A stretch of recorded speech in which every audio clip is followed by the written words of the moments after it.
In this video, I'm going to talk about displaying and animating mesh weather data in QGIS. So there's a lot of things we can do with mesh data, but we're going to focus just on the display. So what is mesh data? Mesh data is a hybrid data model. It's the collection of vertices, edges, and faces, and it's often used for meteorological or hydrological data sets. And a mesh data file can contain multiple data sets. For example, the weather data I'm about to show will contain wind, temperature, and precipitation values. So let's get out of PowerPoint and into QGIS.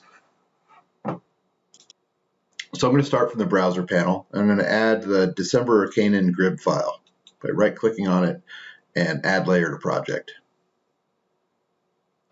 Then I'm going to add the two layers from the country's geo package, Denmark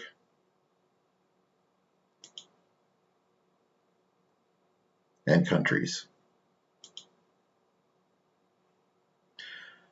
I'm going to switch to the layers panel and I'm going to fix the CRS by right-clicking on countries, going down to layer CRS and setting the project CRS from this layer. And I'll zoom into the country of Denmark and then zoom out a little bit so we get a little bit of context around the country so that we can see just a little bit of Norway, Sweden, and Germany around Denmark. And we're going to get a sense when we look at this storm data as the storm approaches from the west and sweeps over the country of Denmark. So also notice for this mesh file, it has a clock icon next to it. So QGIS already knows that this is a temporal layer. And if we open up the layer properties for this, we can see that QGIS knows that it's from 1999, December 2nd to December 5th, the date of the storm. So that's one thing about mesh data. If it has embedded time, QGIS will pick up on it automatically. And here we're looking at 10-meter wind. So I'm going to switch to the layer styling panel. And with the mesh data set, we have some different tabs than you've seen before. This is the groups tab, and you can see that we have 3 different kinds of data in here: 10-meter wind, 2-meter temperature, and total precipitation. And the fact that this colored block is on here shows us that we're looking at the contours or the raster component for the 10-meter wind. So that's what we have turned on so far. It's just one component of this, the 10-meter wind, shown as contours, which is kind of the raster looking component of a mesh data set. We can go to the contours tab, and here we can change the color ramp. So instead of this color ramp, we can choose a red, yellow, blue.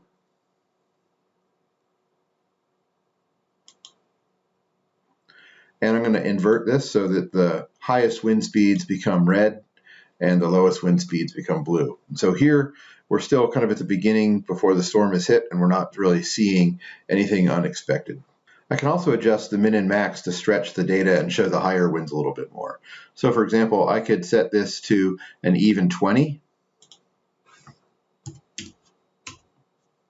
and see the higher winds exaggerated a little bit. The third styling tab is for the vector component. And I'm going to go back to the group tab, and we see this little vector icon off to the right of 10-meter wind. And if I click that, we enable it, and we get these wind vectors showing up on the map. And if I go back to the vector tab, I can control and set up these vectors to look a little nicer than the default. First, there's this option to display on a user grid. So this lets me control the spacing of these, and I can set the spacing to 15 by 15 instead of 10 by 10.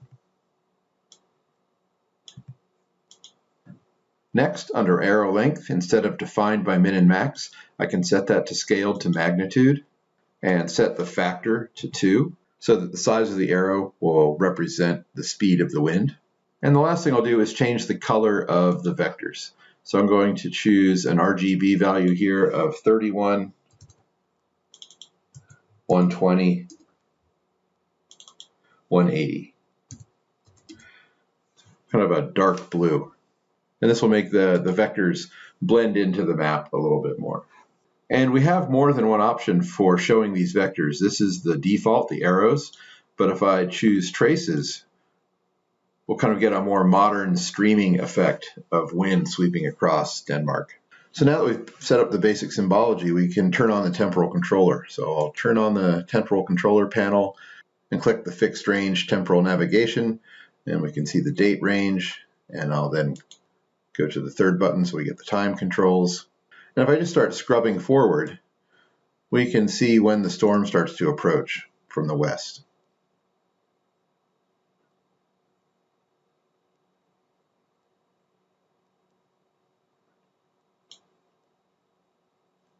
So right here about 1600 on December 3rd, we can really see the vortex of the storm and obviously the high winds starting to impact western Denmark.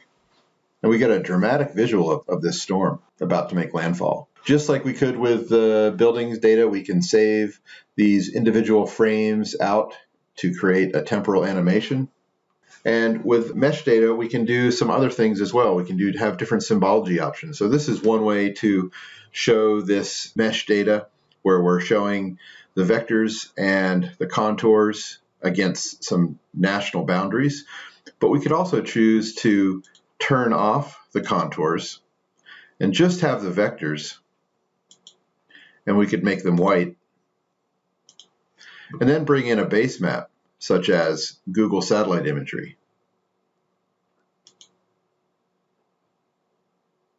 And we can just show those wind vectors on a darker base map like this. And this can be another very effective data visualization tech for this weather-related mesh data. So if I bring back up the PowerPoint presentation, we can see an animation that was created from this same data and stitched together.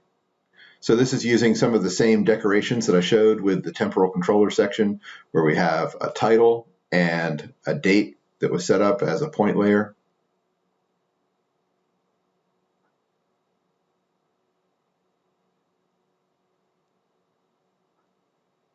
And with these traces, we get a really dramatic view of this storm coming in from the west and sweeping over Denmark. So that's a quick coverage of how to bring in mesh data and symbolize it and create an animation. And especially the Copernicus site that this data is obtained from has a wealth of data going back to 1979. So it's possible to get this kind of data for anywhere in the world and create similar animations. And this is something I think is going to become more popular and more used as more and more people discover it and see how easy it is to work with in QGIS.